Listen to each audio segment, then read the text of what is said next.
chegamos. Tudo bem? Tá animado? Ah, eu sei que você tá. Eu tô. Olha só.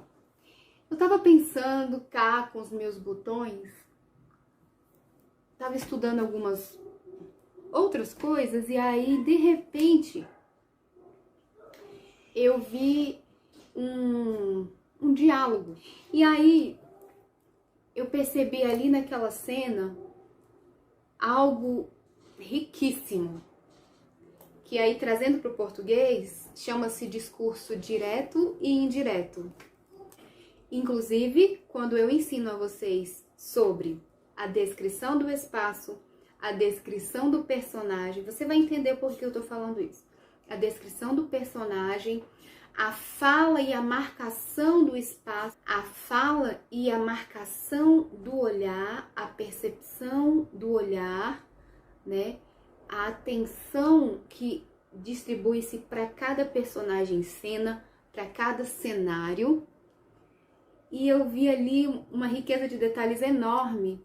As pessoas nem percebem muito sobre isso, mas eu consegui tirar de lá algo muito interessante. E é isso que eu vou dividir com vocês hoje. A transposição do discurso direto para o indireto. Em português, isso se dá de que maneira? É o narrador contando a história diretamente ou indiretamente. Então, vamos aos exemplos. Eu, quanto narradora, estou lendo para você uma frase. Por exemplo, os formandos repetiam, uma formatura. Os formandos repetiam: prometo cumprir meus deveres e respeitar meus semelhantes com firmeza e honestidade. Bom, nessa frase, no discurso direto, ela fica assim. Por quê? Porque o narrador dá uma pausa na sua narração, ele se coloca à parte e ele diz exatamente o que o personagem está dizendo. Ele tem fidelidade textual. Então, o narrador deixa de ser ali naquele momento a pessoa que está narrando e ele começa a transmitir espontaneamente o que o personagem está falando. Então, é isso. Ele estava dizendo: a formatura estava em andamento e foi-se considerado que o formando de nome Matheus Oliveira fosse o orador da noite. Os alunos concordaram e tudo ficou claramente estabelecido. Durante a formatura, Matheus foi ao púlpito e começou a fazer o juramento. Os formandos repetiam. E aí ele fala o que os formandos estavam repetindo. Prometo cumprir meus deveres e respeitar meus semelhantes com firmeza e honestidade. Nesse caso, geralmente, é aquele narrador onde nós temos dois pontos, né? E disse. Aí vem a fala do personagem. Isso é o discurso direto, certo? Aline, você tá com problema hoje? Que você tá falando de português? Não! Veja bem.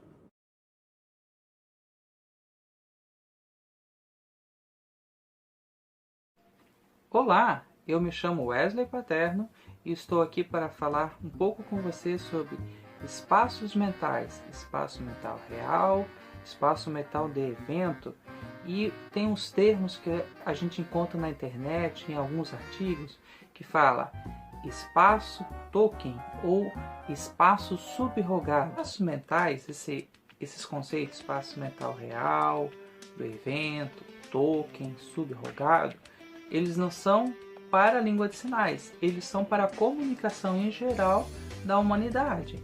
Então é uma teoria linguística, da neurolinguística, que procura explicar como nós compreendemos o mundo ao nosso redor e utilizamos essa compreensão para nos comunicarmos.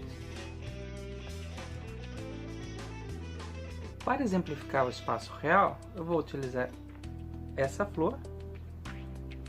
Tenho aqui comigo uma xícara de café e tenho mais um ajudante. Olha só. O Pupi. Amadinho. Então, quando a gente fala de espaço real, a gente está falando desses elementos que a gente está vivendo ao nosso redor. Quando a gente está falando em português, a gente tem esses elementos e vai falar, ó, essa flor é linda. Que flor que é essa? A gente no contexto vai estar, ó, essa flor é linda. A frase em português que a gente entende, essa flor é linda. Mas para compreender o significado na conversa, os falantes vão mostrar essa flor, ou vão dizer, ai que cachorro lindo. Que cachorro que é esse? Na frase isolada, não dá de entender. Mas no contexto real, a gente vê, ó, ai que cachorro lindo. Na língua de sinais, como a língua é visual e os referentes ao nosso redor também são visuais, eles meio que se misturam e a gente às vezes fica com dificuldade de entender o que é idioma e o que é o contexto real ao nosso redor. Quando a gente está usando na língua de sinais e a gente está falando sobre o espaço real, espaço mental real na cabeça, como a nossa mente compreende e significa esse mundo que a gente percebe pelas sensações, visão, olfato, paladar, tato, audição. Então a gente tem que lidar com esses dois significados, a interpretação do mundo e o significado que a gente dá neles na nossa mente. Em língua de sinais eu vou falar, ó. Então, quando a gente está falando do espaço mental real, a gente está falando do espaço na nossa mente, onde a gente compreende o significado do nosso mundo ao redor com os nossos sentidos, e a gente utiliza daí o idioma, a Libras, quando a gente está se referindo a esse espaço real, a gente aponta para esses elementos, ó. A gente pode apontar manualmente, né? Ó, esse aqui, ou usando o gesto, né, de apontar, ou apenas com olhar, ó. Então são diversas formas da gente apontar e indicar com os elementos que a gente está conversando. Isso significa usar o espaço real, o espaço físico ao nosso redor para usarmos na conversa. É muito importante a gente entender isso e espero que você possa utilizar bem esses referentes visuais para iniciar a conversa. Para o aprendiz de Libras, o primeiro passo é aprender a usar os referentes visuais reais ao nosso redor e utilizar a conversa falando sobre esses elementos. Assim a gente já treina a questão da localização relativa ao nosso corpo e ao corpo das pessoas ao nosso redor.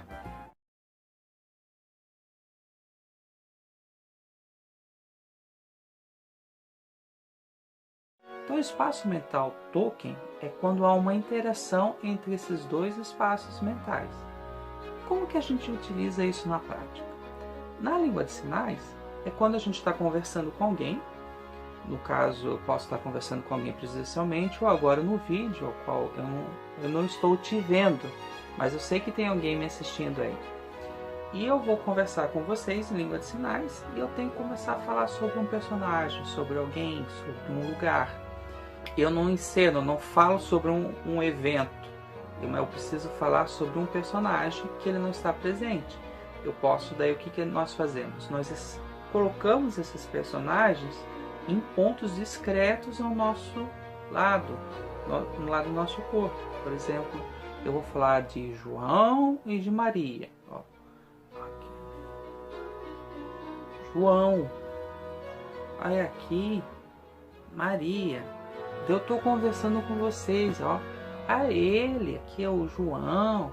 Ele muito doente, febre. Tá difícil, né? E a esposa ali, Maria, ela cuida, mas é difícil para ela.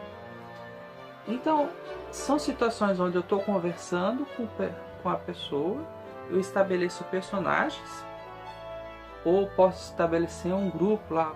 Isso é chamado de espaço mental Tolkien. A gente utiliza esse mundo físico ao nosso redor, a compreensão que a nossa mente faz do mundo ao nosso redor, e eu tenho um evento. Então esse evento é que eu tenho personagens, e eu vou falar sobre esses personagens, mas eles estão aqui. Eu não estou vivenciando nenhuma cena, eu não estou contando vivendo esse evento. Eu estabeleço esses personagens e falo sobre eles. Agora o espaço mental do evento. O que é isso? O espaço mental do evento é como na mente nós compreendemos o evento, um evento que ocorra. Por exemplo, a gente vê as árvores lá balançando no vento. Isso é um evento, ó. Aquelas árvores lá estão balançando no vento. Só uma pessoa passando, um avião voando, um passarinho pousando num galho de árvore e cantando. Então, são vários eventos, né? Uma interação comunicativa é um evento. Então, todas essas situações, esses eventos, a nossa mente prepara um espaço que a gente chama espaço mental do evento, onde, a partir de informações do mundo real ou uma situação comunicativa, pode falar de um evento imaginário, e a gente procura compreender o que ele significa. Por exemplo, quando a gente diz, há muito tempo atrás tinha um sapo e ele se tornou um príncipe. Então, isso não é real, isso é imaginário, mas nós compreendemos o que diz. Porque na nossa mente a gente diz, tem um lugar, eu não sei onde que é esse lugar, e não sei quando é esse tempo, e lá tinha um sapo. Então a gente monta isso, tem um sapo. Daí o que aconteceu com esse sapo? A partir desse espaço mental a gente cria outro. Tem um príncipe. E e a nossa mente faz a ligação que esse sapo se tornou aquele príncipe. Então eles são a mesma pessoa, o mesmo personagem. E a gente faz assim na nossa mente. É algo automático, ele é inconsciente e muito dinâmico.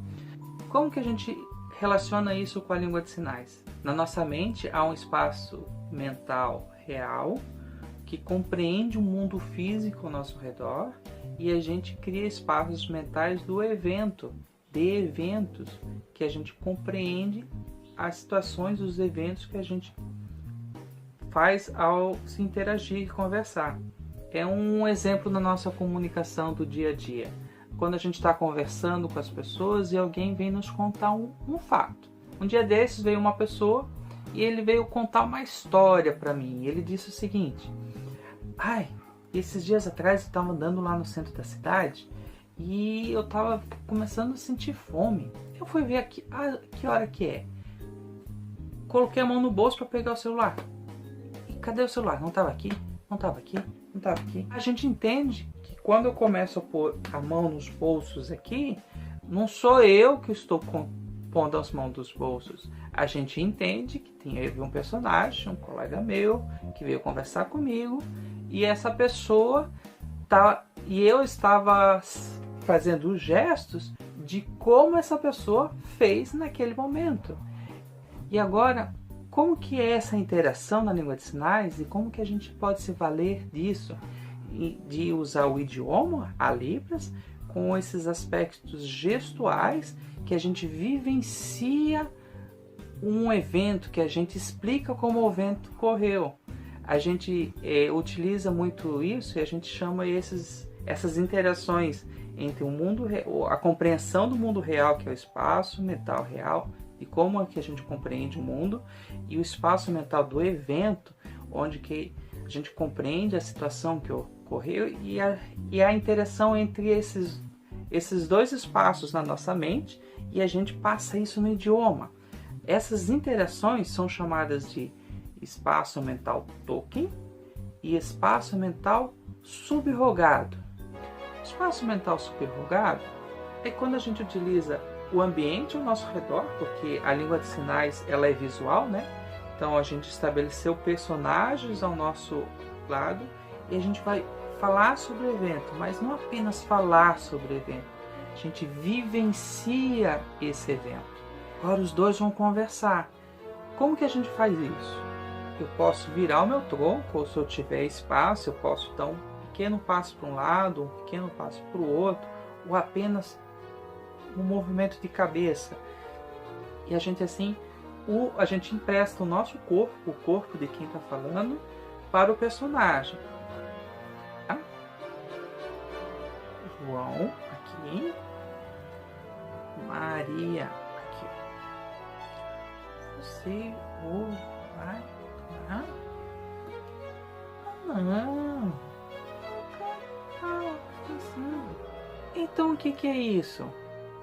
Nós temos na nossa mente esse espaço mental real, né? De como a gente compreende o mundo ao nosso redor. Acabei estabelecendo dois personagens. Quando a gente estabelece os personagens, a gente utiliza o espaço mental token. Tem um personagem, tem outro personagem. Não estão visíveis, mas a gente compreende que existem dois personagens ali. E quando eu começo a emprestar o meu corpo, utilizo o espaço ao meu redor para vivenciar a cena, a gente chama isso de espaço mental subrogado. Que você, ao ver essa fala, você entende que eu não estou maluco, que não sou eu falando comigo mesmo sozinho. Vocês sabem que eu uso o meu corpo para emprestado para esses personagens terem sua fala. Isso é chamado de espaço mental subrogado. É a forma como nós compreendemos essa situação. Então, quando você vai se desenvolver bem na língua de sinais e aprender fluência, o máximo da fluência é você conseguir vivenciar essa cena e dar vida a ela. Quer dizer, você tem que ser um bom contador de histórias. Você vai usar elementos gestuais, que é se virar, se tornar o personagem, fazer caras, bocas, sentimentos de como a cena está sendo vivida e usar a língua de sinais para as falas. Isso é o máximo do idioma, é o máximo tanto em português, ser um bom contador de histórias, quanto ser em língua de sinais, ser um bom contador de histórias. Eu espero que com isso você tenha entendido, com essa série de vídeos, o que é espaço mental real, espaço mental do evento e a interação que ocorre entre esses dois espaços mentais em nossa mente, que a gente fala do espaço mental token, que traduzindo é estabelecimento dos personagens que não estão ao nosso redor, na nossa frente, nos nossos locais, e a gente se referir a eles. E depois, quando a gente vivencia o evento, vai falar sobre o evento, é uma interação mais forte, mais intensa entre o espaço mental real e o espaço mental do evento, chamado de espaço mental subrogado. Aqui é uma interação muito forte entre elementos de gestos e elementos linguísticos, e assim tornando a comunicação muito mais dinâmica. Agora, você pode treinar a ser um bom contador de histórias e assim ser muito fluente em língua de sinais.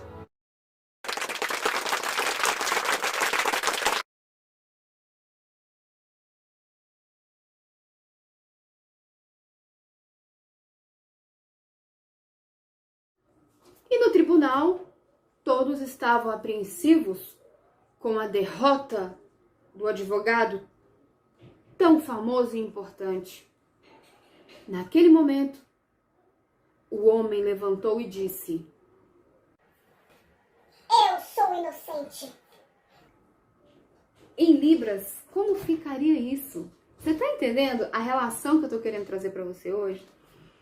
O discurso direto é uma arma fantástica para você. Por quê? Você vai ter a opção do direto e do indireto. Essa nomenclatura eu que estou dando, tá bom? Eu quero fazer uma comparação para você entender o que eu estou querendo dizer. Porque a aula passada nós falamos sobre estratégias tradutórias e eu te dei várias estratégias e eu penso que essa é mais uma, né? Porque eu posso ser no discurso direto. Eu posso fazer isso na interpretação de que maneira? Eu sou o narrador, mas eu vou ter que virar também o personagem. Lembra? Lembra que eu te falo sempre isso? Marca o personagem, muda de lugar, com muita sutileza. Então, tudo isso é, no português, discurso direto e é fascinante, porque em língua de sinais, a gente pode trabalhar isso também, não é? Mesmo porque discurso independe da fala, seja ela visual ou oral, né? É discurso. Então, se há um narrador ali, um narrador, e existe um intérprete, mediador, né? Ele pode fazer a escolha de fazer um discurso direto ou indireto. Então, como se dá o discurso indireto nesse caso? É o contrário do direto. Se o direto, o narrador está fazendo a fala, pausa, se retira e coloca o personagem e é fiel à fala do personagem, e nisso ele se distancia daquele discurso que ele primeiramente estava falando, não se responsabiliza mais e deixa a fala do personagem fluir e falar por si mesmo. Para a gente entender melhor tudo isso, vamos falar um pouco do indireto. O indireto, o narrador faz o quê? É o contrário. Ele interfere, lembra das escolhas tradutórias e das estratégias que eu te dei, a omissão? Lembra? Lembra do parafraseamento? Ele interfere na fala do personagem, preferindo palavras que se encaixem melhor à sua fala, ao ambiente e ao público-alvo. Olha que riqueza! Eu tô muito rica hoje. Porque eu sou rica! Eu sou rica! O personagem, então, já não tem tanta autonomia. Por quê? Porque o narrador já estrategicamente resolveu fazer de uma forma diferente o discurso dele, sem perder o significado, o sentido e nem a contextualização. Lembre-se disso. O intérprete não pode perder isso. Mas e o narrador? Como ele se coloca, então? O narrador, ele continua ali. Então, ele vai fazer o discurso indireto de que maneira? Ele vai falar, por exemplo, a frase dos formandos. Ele está narrando que os formandos, então, decidiram que Matheus Oliveira subiria ao púlpito e seria o orador da noite, certo? Todos concordaram. Então, quando o Matheus, discurso aqui indireto, presta atenção. Quando o Matheus, então, se dirigiu ao púlpito, todos os formandos repetiam que iriam cumprir seus deveres. Isso é ou não é muita estratégia de tradução que eu te ensinei?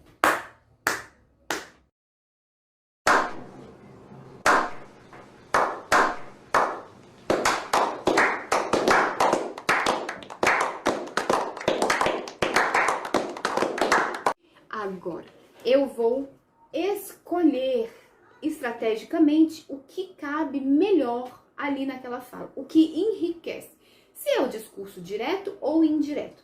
Então, eu tenho um narrador falando essa frase, os formandos se reuniram, agora eu vou poder ser direta ou indiretamente estratégico. Então, eu posso escolher. Como se dá a escolha?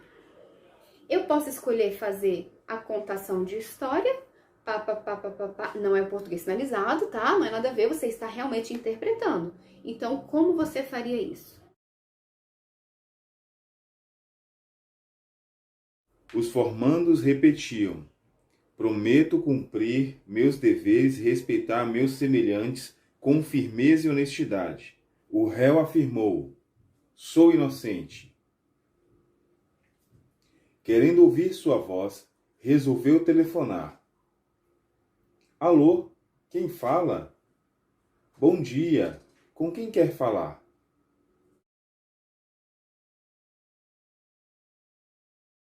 O no discurso indireto, nós não encontramos as próprias palavras do personagem, né? Ele é narrado em terceira pessoa. Então, quando o narrador está falando, ele escolhe falar sobre ele, sobre o personagem, né? Como o personagem pensa. Querendo ouvir sua voz, resolveu telefonar. Cumprimentou e perguntou quem estava falando. Alguém respondeu ao cumprimento e perguntou com um tom de simpatia com quem a pessoa queria falar. Eu posso escolher aqui fazer um discurso direto ou indireto como tradutor dessa frase? Posso. Como eu vou fazer de forma indireta? Dá uma olhada.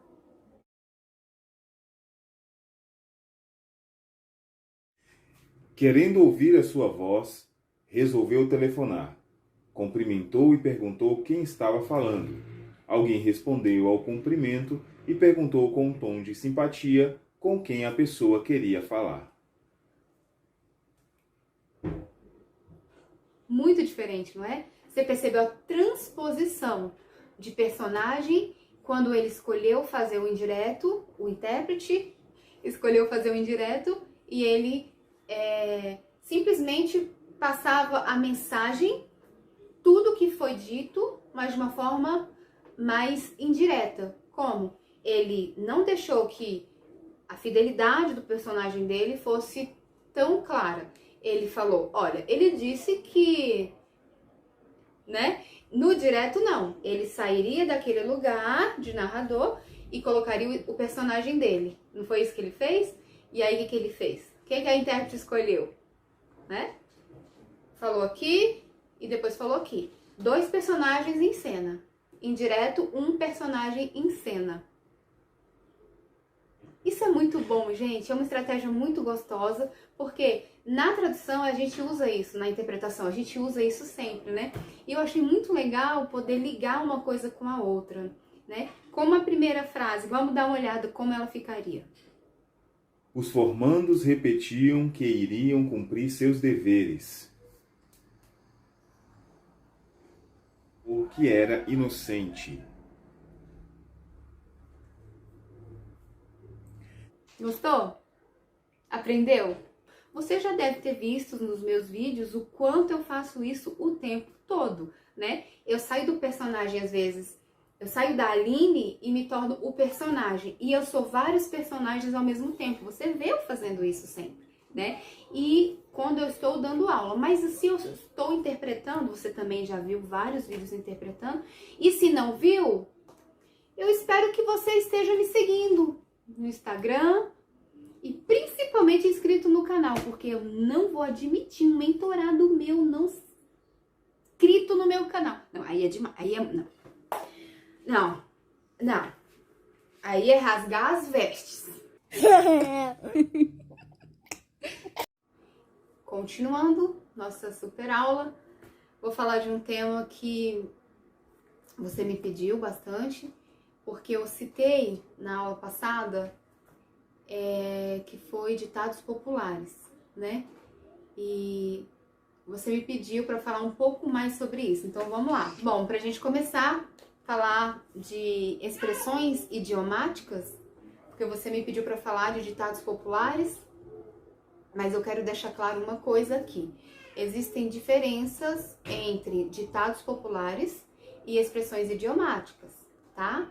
Expressões idiomáticas não são ditados populares. Ditados populares, ditos populares, são, como é que eu posso dizer? Provérbios, né? Vem de uma sabedoria de uma região, de um povo. Quer dizer exatamente aquilo que está se dizendo, né? Não tem ironia, entende? O provérbio geralmente vem desse grupo de pessoas mais velhas, com sabedoria, e aí eles criam um provérbio, um ditado popular, e isso naturalmente na língua vai se criando. E aí se torna ditados populares, também provérbios, certo? Ficou claro? E como exemplo de provérbios nós temos o quê? Me fala um. Vão-se os anéis, ficam-se os dedos, não é? A cavalo dado não se olha os dentes, né? Que mais? Abandonar o barco, tirar o cavalinho da chuva. Outro, trocar as bolas, virar a casaca. Tudo isso são ditados populares. Mas então, quais são as expressões idiomáticas? Porque a gente pode confundir, né? São duas coisas muito próximas, mas são muito diferentes. Olha só como elas são diferentes.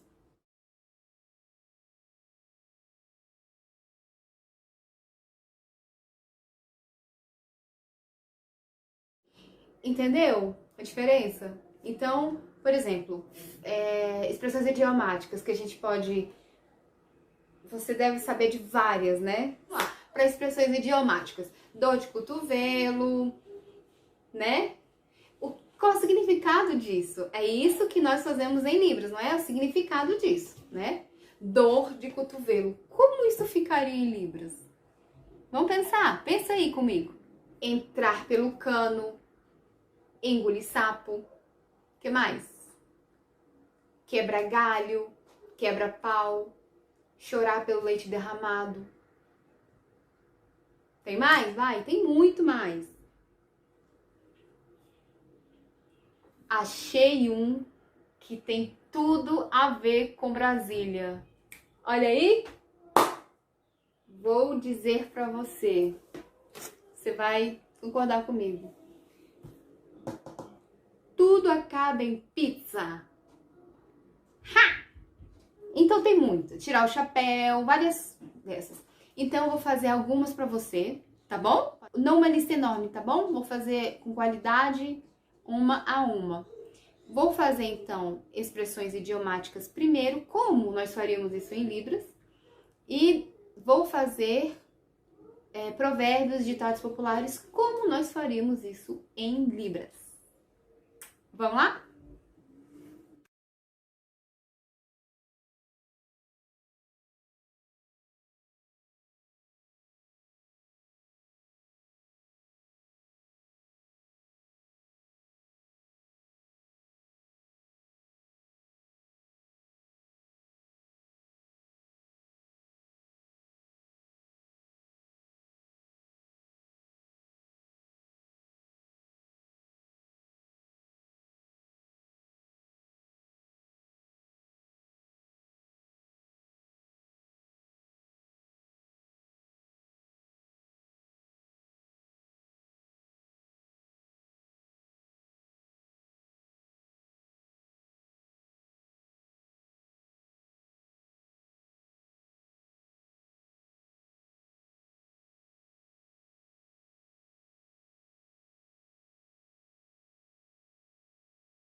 Agora vamos fazer a parte dos ditados populares, que também é muito divertido. Pensa aí, tá? Pensa aí, como você faria, tá bom? Junto. Vamos lá.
gente, é isso. Atividade para você. Pegue, então, por favor, uma narração, pode ser pequena, 1 minuto e meio a 2, mas que tenha esse perfil de um narrador. E aí você vai escolher para mim fazer uma narração direta ou indireta, ou fazer uma transposição durante. Você vai, então, poder fazer o narrador ali e depois ser o personagem, tá bom? Faça isso, ok? Essa é a sua atividade da semana, tá bom? E espero que você tenha gostado dos ditados populares ou provérbios e também das expressões idiomáticas, que eu sei que você tá pensando, isso é quase tudo a mesma coisa. É mesmo. Eu, por exemplo, se tivesse uma lista aqui para escolher entre ditados populares e expressões idiomáticas, eu não saberia quem é quem, sabe? Porque são muito parecidos.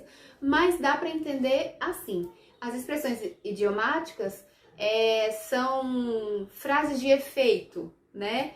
E elas contêm ironia, carregam gírias, conteúdo cultural, algo muito específico. E já os provérbios, ele vem de uma sabedoria, né? De pessoas mais velhas, trazendo uma mensagem de fundo, né? Trazendo algo que vai, de alguma maneira, dar uma lição no final. É isso, né? Então, estude, feedback. Beijo, beijo, beijo. Tchau!